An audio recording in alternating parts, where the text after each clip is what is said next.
Welcome to the station of decapitation without your head. This is Nasty Neal, and I'm joined by Oscar Award-winning FX makeup artist Barney Burman, director of Wild Boar. It's very cool to have you here. Hey, everybody! You seem very happy. That was very bad Dr. Nick kind of greeting. I liked it. So Wild Boar is your first time directing. Was that something you've always wanted to do, direct a movie? It's my first feature. I've done some shorts and some theater, but it's my first feature film. And yeah, I have wanted to do it for a long time. And I don't know, just the cards never were dealt right, or the stars never aligned, or some kind of metaphor along those lines. Right. So where does Exactly. So where did the idea for Wild Boar come from? Well, initially, me and a friend of mine, named Andy Jones, were planning on making a movie a couple years before that, and it was a werewolf movie, and then it didn't happen for some reason. And we talked about other ideas. At one point, he said, "What about a sort of a Planet of the Apes with pig people?" And I was like, "Oh yeah." And I sort of glommed onto that idea, and I wrote a couple of drafts, a couple of different versions of the script before it became really doable on a very, very modest budget. Did some scouting kind of by happiness. My wife and I did a road trip and ended up out by the Salton Sea, and I was like, oh my God, this place would be great to shoot in. And all these pieces started to come together. And I could never get that idea of, the boar people or the pig people out of my head. So 2015, I wrote a draft that was doable, and we started looking for some funding on Indiegogo, and we actually raised just enough money on Indiegogo to pay for the Indiegogo campaign. So we basically broke even on that. Yeah. But I was determined, so we proceeded anyway. What was that experience like using a fundraising site? Honestly, it's not my bag. It's a lot of work. I had people that were in charge of it, and they ended up kind of dropping the ball in a big way. And then they charged me money, and I wasn't too happy about that because they were supposed to be part of, the back end deal, and they didn't want to be back end deal anymore.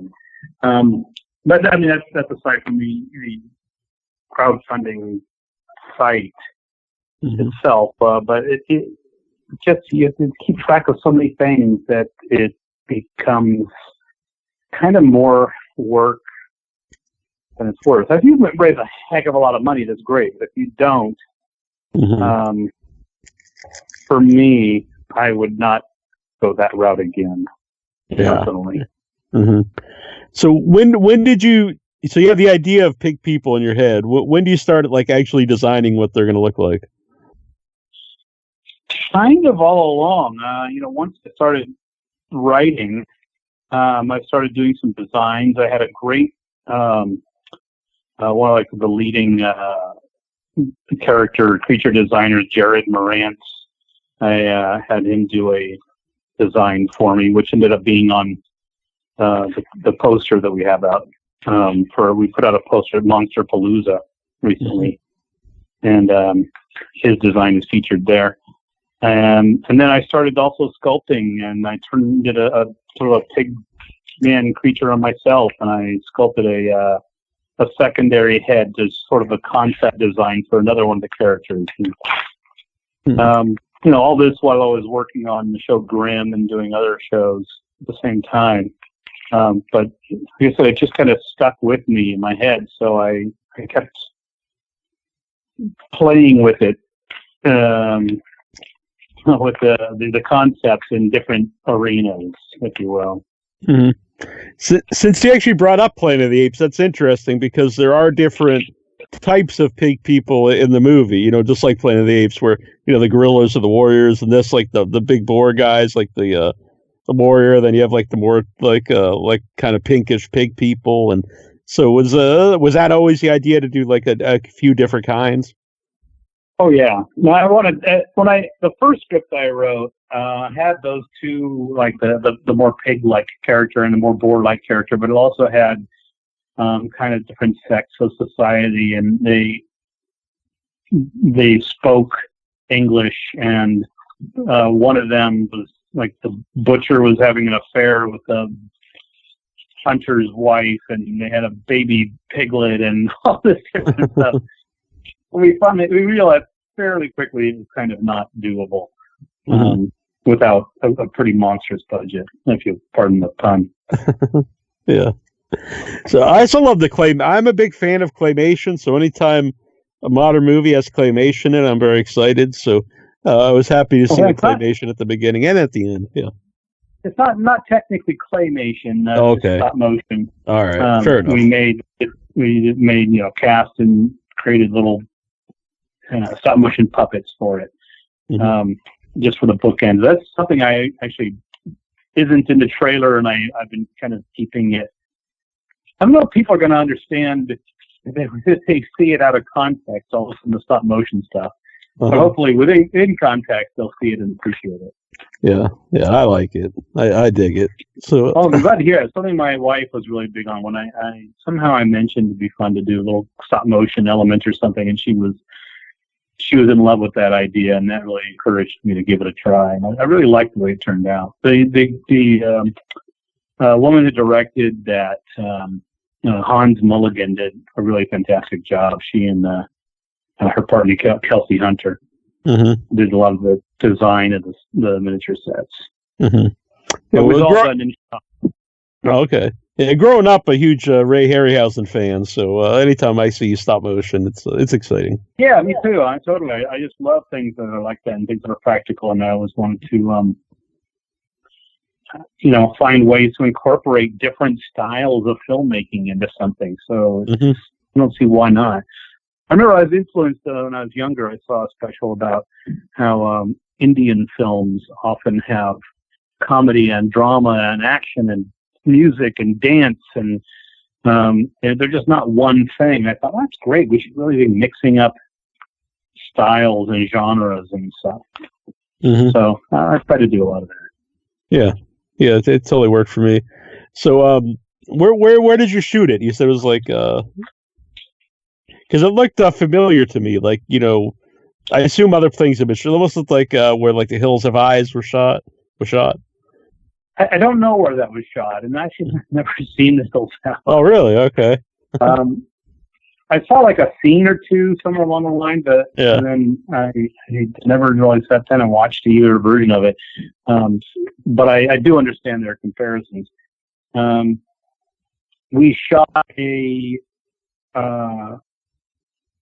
good amount of it at the Salton Sea and the Mecca Hills nearby. And then they also have these like mud pots and stuff that are out there. And we used nature as much as we possibly could. And then for the interior stuff, we built sets in the back of my studio. Oh, nice. When you're out in nature, is there any difficulties in filming?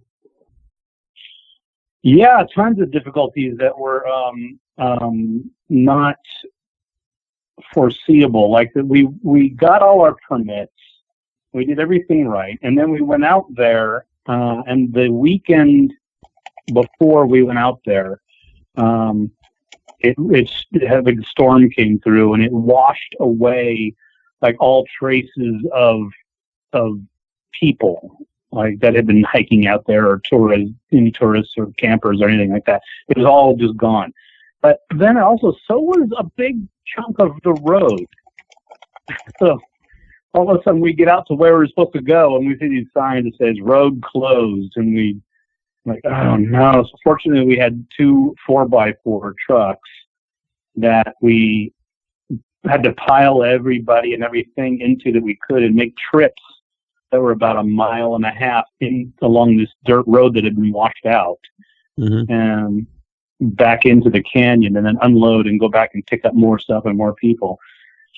So it was definitely challenging. Also, we dealt with like 112-degree heat and putting people in pig costumes and going through these canyons where cars couldn't make it, and mosquitoes that would like cover a brake light so solid it just looked like a ball of mosquitoes glowing red. You couldn't even see the brake light anymore. It was kind of madness. Yeah, it doesn't sound like fun. Oh, okay, that's good. Does that add like to the atmosphere when you're making a movie? If I don't know if there's like something kind of uncomfortable there, because people are trying to act like they're uncomfortable. No, totally. Listen, the cast and crew that I had with me were amazing, and they were totally gung ho. And I knew they were miserable at times. They were like, we were all in it together, so it was fun. But at the same time, I could see how unhappy people were, and yet just trying to get through it. But nobody ever really complained. There were a couple of moments, a couple people here or there, but nothing really severe. One guy, our production designer / makeup effects department head, got stung, I think 9 or 11 times by bees on one particular day. We had all kinds of weird things going on. The one guy stepped into one of the mud pots too deep, and it actually burnt his leg a little bit. Nothing severe, but yeah, it was weird and scary. He definitely got a little red burn there. Yeah. Yeah. But so, even myself, there was one day where I was running, because I'm in it, which most people don't know. I couldn't find anyone to play a certain part, so I decided to play it myself, meaning that it would just be easier because I was going to be there. So I was running one day and I was fine, and then the next day I had to run again. And it's like both my quadriceps like seized up on me and said, "Nope, you're not running today." And I was like, ah. So I had a very awkward run at one point. I liked you in the movie, by the way. I dug your character, and I thought it was a good performance.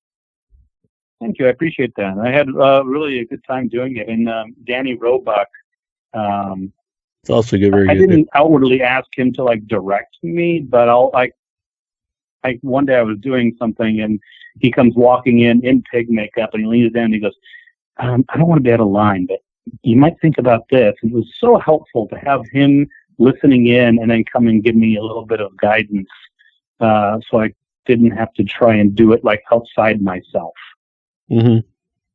So about the rest of the cast, like were they other actors you worked with on other things, or how did you go about casting it? Well, Dan Roebuck and I have been friends for years, but oddly enough, I made him up on Grimm as a pig man. Okay. Even though that wasn't really relevant. It's just kind of coincidental. So he and I were out to dinner one night, and I was telling him about this idea, and he was all encouraging and said he'd love to be in it. And I thought, wow, I'd love to have him as my lead pig man. And then he said, "Hey, if I'm going to be a pig, which I'm totally for, but you think I could just be a human at some point as well, just like a cameo?" And I thought, oh my God, what I'd love to do is make him both my lead human man and lead pig. So that's how that came to fruition. And aside from that, it was mostly like either I had friends or friends of friends. Jessica Sonneborn came on board through a friend, and then she brought on introduced me to DP and the guy playing Griffin, and the only one we had auditions for was the lead, Lamb, Augie Duke, came in, and we auditioned about 12 girls or so for that. I'd initially wanted an African American to play the part, or some kind of ethnicity, but Augie was just clearly heads above the rest.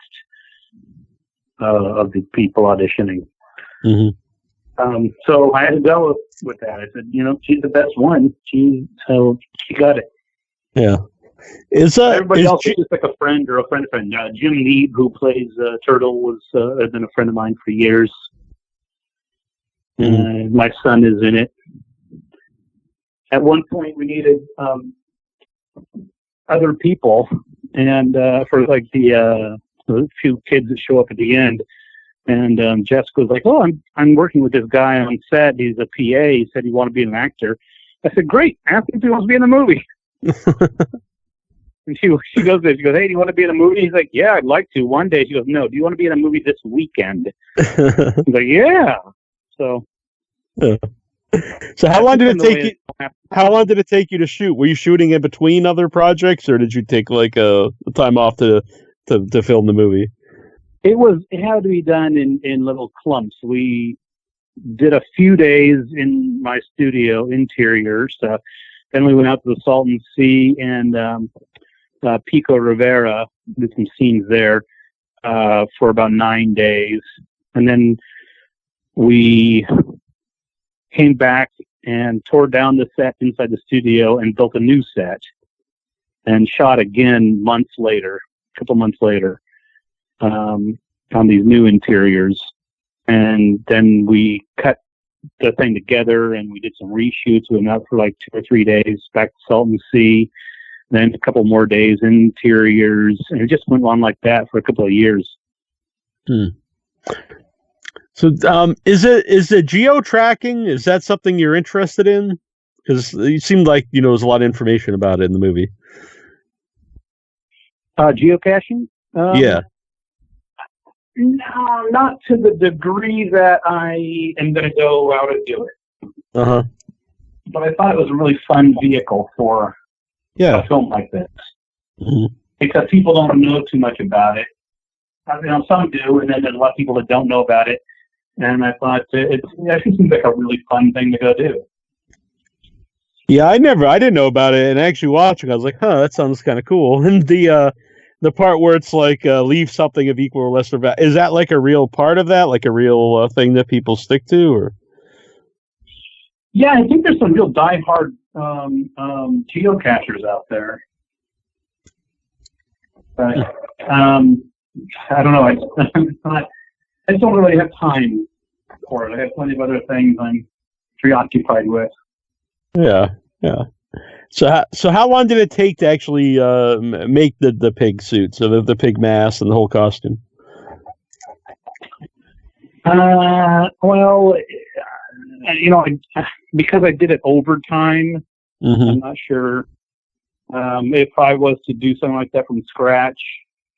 I would probably take at least 3 weeks. If I was in a rush, I'd probably want more like 6 weeks or so. I'd love to have more. I remember Rick Baker telling me that he felt really time pressured on the Grinch because he only had a year to do the build. A year, another year, and then you didn't have enough time. So basically, there's never enough time. But having done TV shows, and you're going to turn things around sometimes in a matter of like 4 or 5 days. You're lucky if you get 7 or 8 days.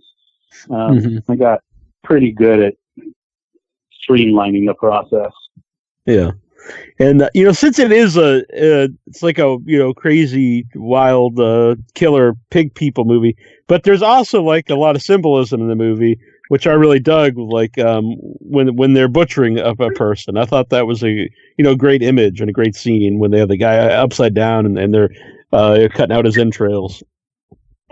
Oh, thanks. Well, I had originally started the movie with I was going to use like stock clips of a real pig being butchered, and I thought 2 things. One, that people aren't going to sit through this. I don't want to go watch a movie where real pigs are being butchered right in the beginning. And 2, do I really need to show people an actual pig being butchered in order for them to get the parallels between what we do to these pigs versus what the pigs are doing to us? I don't think so. I think people are smarter than that. I don't have to spell it out to that degree. So yeah, I do try to though fill it a lot with sort of contrasting symbolism and sort of parallels in a very different universe, sort of chaos versus control, animal versus man. Yeah. You'll notice all the people have animal names and all the animals have like people jobs. Right. Yeah, that's interesting. There's a scene too. It's I don't want to say a cantina scene, but when they're playing the music, and that was very it was unexpected. It was very fun in the movie. Oh, thanks. I had a good time with that. I really wanted to have fun. I wanted it to not just be horror, just to make it another world that exists, and there's a community that thrives. And I want very limited time and budget to do that, but I wanted to create just kind of an adventure almost. Mm-hmm. An accidental adventure. Yeah.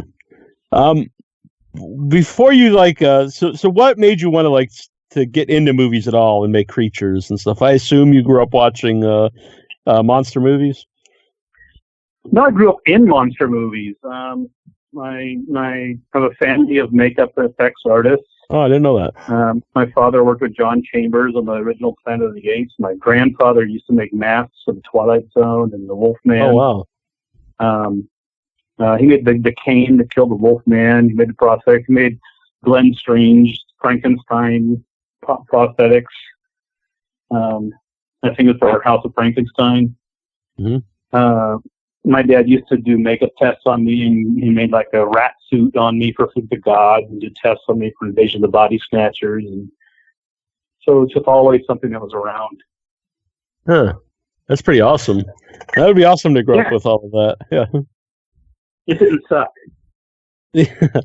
Did you have any particular favorite monsters? Either stuff that I guess your dad was working on, or just watching as a kid? I don't. I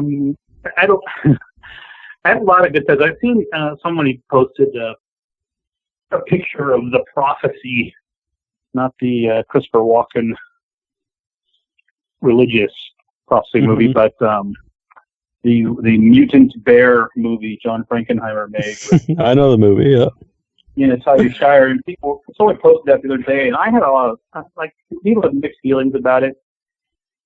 Some people were really scared by it. I had really a lot of fun going to the set and watching them make that. So it's kind of special to me. Yeah, yeah.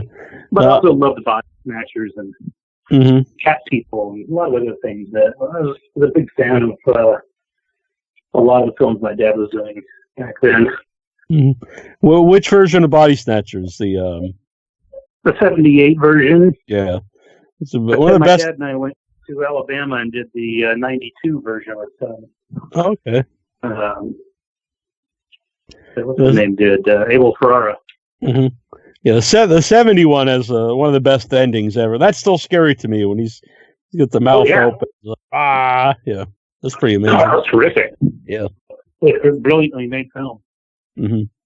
Yeah, I go every. Just died recently. Oh, really? That's too bad. Kaufman. Every year I go to there's a 12-hour horror movie marathon for Halloween at a theater up in Boston from midnight till noon. Nice. And I don't know if it was it was either last year or the year before, and it was all alien horror movies.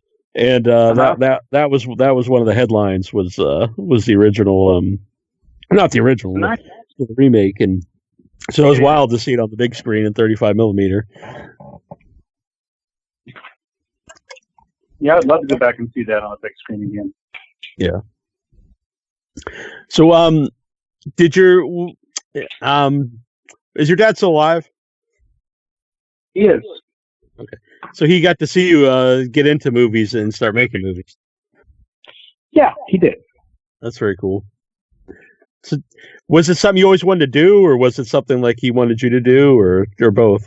Well, I wanted to be I wanted to be a stuntman when I was really young. I used to set up boxes and mattresses and stuff with my brother, and we used to do headers off the roof when our parents drove up. So that was fun. But then I sort of wanted to be on screen or on stage or something more, and I wanted to act. I pursued acting for years, but all the time I was pursuing acting, I would sculpt faces on my GI Joes and change things and pretend, make little scenarios. We used to create, sort of try to duplicate the log scene in King Kong in our backyard, dig trenches in a log and have a King Kong come and, swipe army men off it. So I just had sort of a cinematic desire, I guess. Yeah. G.I. Joe's their best figures because they had the best points of articulation. Really move very well. Totally. Yeah. And Mego figures before that, pretty cool too. Yes. Yeah. I burnt my eye with my brother because we were breaking open batteries to take the metal, and we were going to take the metal and make armor for the GI Joes, and the battery acid went up into my eye, which is so anyone out there, it's not a smart thing to do, or maybe wear goggles. No, we were staging little wars and stuff in our backyard with some army men one time, and long story short, I caught my left foot on fire.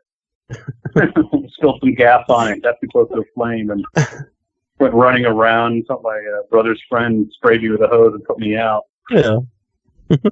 Sorry to laugh, but it made me laugh. No, it's funny because you survived it. right. If you're just stupid kids. Yeah. If you told me and then I lost my foot, then I would have felt very bad for laughing. But yeah. You're one piece, so that's good. So I saw on the Facebook page you guys had a pretty sweet gag at Monsterpalooza where the actress gave birth to a pig. Oh yeah, that was funny. That was all her idea too. That Jessica was talking to her about coming to do the panel, and she said, "Yeah, just I'm going to be like 8.5 months pregnant." She goes, "Wouldn't it be funny if I gave birth on stage?" And all of a sudden we started texting back and forth. Okay, we got to do this. I'm going to make a baby, and you're going to give birth. And I love it. Yeah, that's pretty sweet. Nobody knew about it until we were actually about to go on stage. I'm like, okay, guys, by the way, we're about to do this. So did you screen the movie at Monsterpalooza? I screened the first 10 minutes of the film. Oh, okay. So no, the whole film has not been seen yet. All right. Publicly. So you haven't watched it with an audience yet? Right. I have not. Yeah. When is it going to premiere? I'm hoping for October. That's what we're looking at right now. Oh, nice. I'm trying to get it into certain festivals. I just had a screening of it at Blumhouse, and I'm weighing some distribution deals. Mm-hmm. No, have you ever done the festival scene before with any of the shorts? I haven't. No. Okay. Yeah, I just started doing them. I've had a great time. I don't have anything into that. Well, I actually do have a movie coming up, but it's a good experience in the festivals. You get to meet a lot of people. It looks like fun. Mm-hmm. And you get to see a lot of cool stuff. It's cool because you get to see. I've seen a lot of movies that went on to go on Shudder like a year ago. So it's a really cool experience. So, what I introduced you as Oscar Award winner. What was it like the night you won the Oscar? That was not the worst day of my life. Right. Not the worst one. In fact, it was pretty good. Yeah. I mean, it's just like it was really kind of the most zen and surreal day ever. Because I just decided I didn't know what was going to happen that day, but I was just going to stay really just very present and in the moment and not worry about it. Yeah. And then everything all of a sudden went into hyperdrive. Right. So where is the Oscar? Just sitting on a shelf in my office. Uh-huh. That's cool. Did you keep anything from any of the movies you made or worked on? I had kept a bunch of stuff, and then recently I met this guy that lives up in Alberta, Canada, and he's actually opening a museum for props and practical makeup and makeup effects and stuff. And it is called the Prop Museum. And so I sent a bunch of stuff up there to Canada for him to put in his museum. Other things I sold to some people, and some things I just got rid of. They were getting old and trash. But I don't tend to keep very much. I don't decorate my house in movie stuff. Mm-hmm. So, is directing something you'd like to do again? I'm totally into it again. In fact, I'm right now, one of the shorts I'm doing is a proof of concept piece for a feature. A friend of mine named Susan McCauley wrote a script and asked me to direct it about a serial killer. But sort of more of a character study than a horror film per se. And a little bit of a cross-genre piece. And it's really pretty cool. So we're putting together financing and such for that right now. Oh, nice. Is horror something is that the genre you'd like to stay in? I don't want to be stuck in any one thing. I just want to do the films that I feel passionate about. I'm not a horror fan per se. I'm just a good film fan. I like things that ring true to me. Mm-hmm. And a good horror film that can disturb me, I love that. Yeah. But horror just for horror's sake is like sex for sex sake, or just goofiness just to be goofy. I don't relate to it if I don't have a good story and good actors with good character and something I can care about. Yeah. Yeah. No, well, this is obviously a horror show, but I'm always been a movie fan. I like, all different films. So I totally agree with you. I saw that you worked on Tenacious D, The Pick of Destiny. I'm a huge Tenacious D fan. And so, exactly. Kyle Gass, a former guest here on the show. So, what did you do for Pick of Destiny? Did you do like the devil, or what was going on? Yep. Oh, sweet. The devil. Actually, I did the devil twice. We shot it, and a guy named Derek Mears, who is now playing Swamp. Oh, yeah. I know Derek Mears. He played the devil. And then a year later, they came back and said, "Hey, we want to reshoot the ending." And Dave Grohl, who they wanted to be the devil to begin with, is now available. Can we redo the devil and do it on him? I said, sure. So we did the two different devils that I could for, and then we did also the tattoos that were on their butts that they TNAC and ISD, and the exploding head for that song Master Exploder. I don't know, what a handful of other things. And yeah, I do feel bad though now for Derek Mears that he was cut out of Tenacious D, Pick of Destiny. Yeah, I feel a little badly for him, but he also, he got paid and he did great in his career. It's not like he hit a speed bump with that or anything. He's always sure done well. Yeah, and he's very tall. He's got that going. Yeah. And Dawn of the Dead, you also worked on. Well, what do you make of that zombies are like so mainstream now? Zombies are a great vehicle, and if used properly, I love it. I didn't used to like zombies really at all. And when they said, "Hey, do you want to come and work on Dawn of the Dead?" I'm like, do I really want to make zombies for 3 months? No, but I like the script is very good. James Gunn wrote it. And it was Zack Snyder's first film. And I met with him. He was terrific. So I went along and kind of fell in love with him a little bit with zombies and what. So I started, while I was there, I started in my mind thinking, what would my zombie movie be? What would I do? How would I do it? And I started, that sort of kind of manifested into a better appreciation for them. Yeah. It's weird that like, There's like you can buy like kids zombie shirts. Like when I was a kid, when I was a kid, they were like not like a mainstream food movie to watch, Dawn of the Dead or Night of the Living Dead or something, but now it's everywhere. It's kind of odd. Yeah.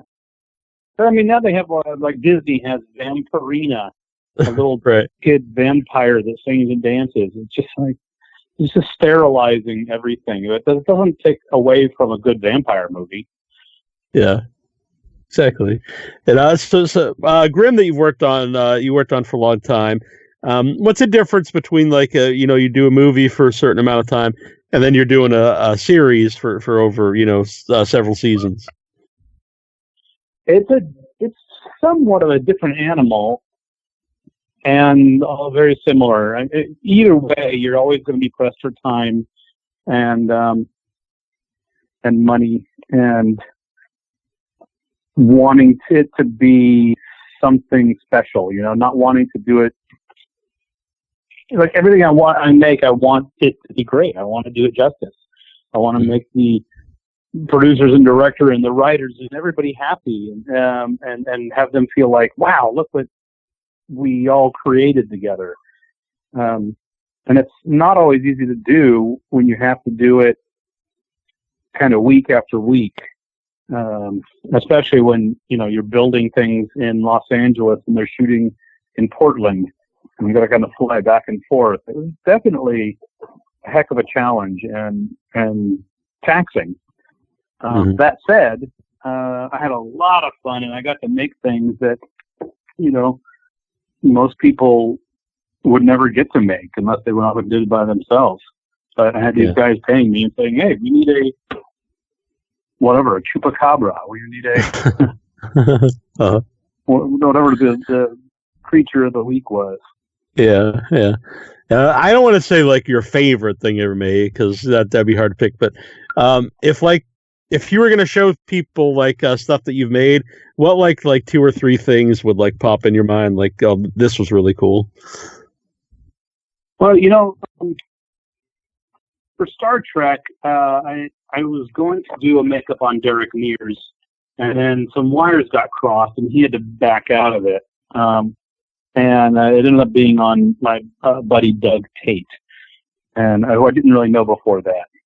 But there's a long-faced alien in a bar in that, and that character is just really special to me. So much so I have a display. Okay, it's one of the few things I do have in my house is a display of that character. Mm-hmm. And then like a couple of years ago, actually for a joke, I made a giant head of myself.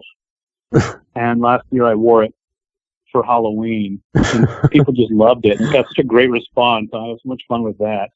Uh-huh. But it's weird little, almost esoteric things that aren't necessarily iconic. Like I did Tom Cruise is Les Grossman for Tropic Thunder, mm-hmm. and that was a blast. I had so much fun doing that. But I'm not going to put a Les Grossman bust in my house, you know what I mean? Right. Like I'm proud to have done it, but that's behind me. So they're just weird little few things that tend to be special to me for more personal reasons. Mm-hmm. I was actually going to ask you if you did anything for cool for Halloween, but usually when I ask that to like a effects or makeup guy, they always just say, "Oh no, I don't. I do this stuff all the time, so I don't do anything for Halloween." So I just wasn't going to ask it, and then here you made a big head, so I thought that's pretty awesome. Well, yeah, I mean, I wore it for Halloween, but I actually made it for a keynote speaker at a international makeup artist trade show, also known as IMAX, that Michael Key puts on, I think 5 or 6 of them a year around the world. And he asked me to come and be a keynote speaker one year, and I did a publicity shot. I didn't have a publicity shot, so I kind of doctored one up on Photoshop, and it ended up having a really big head. And I thought, wouldn't it be funny if I showed up with a big head? And then I decided, why not? Why don't we make one? Yeah, that totally works. So when you're putting on like heavy makeup on somebody, like how do you make that process easier for them if it's going to take a long time? It really depends on the person. Some people are really into it and they're cool. Some people are very anxious about it. I had a stuntman who, a guy named Kane Sinclair, who did probably at least 24 different creatures on Grimm.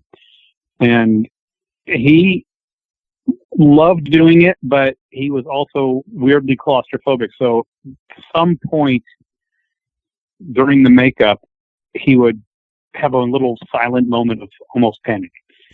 And I would see him kind of close up and get quiet. And I'm like, that was it. You just had your worry moment. He's like, yep. I'm okay. I'm good. Yeah. All right. So, Wild Boar, I really dug it. And I hope people, when it's available, let me know, and I'll help get people so they can go see it. But in the meantime, Absolutely. where would they follow Wild Boar so they can find out, some there's the a news Wild on Boar Instagram page, and there's a Wild Boar Facebook. There's also impatientmonsters.com. We've got some information about Wild Boar. We'll keep that updated as much as we can. And then I post sometimes either on my site on Facebook, Barney Burman, or on the B2FX Facebook page. All right, very cool. I like that name, Impatient Monsters. Oh, thanks. Yeah, my producing partner, Gregory McKenzie, came up with that. So that's pretty good. I dig it.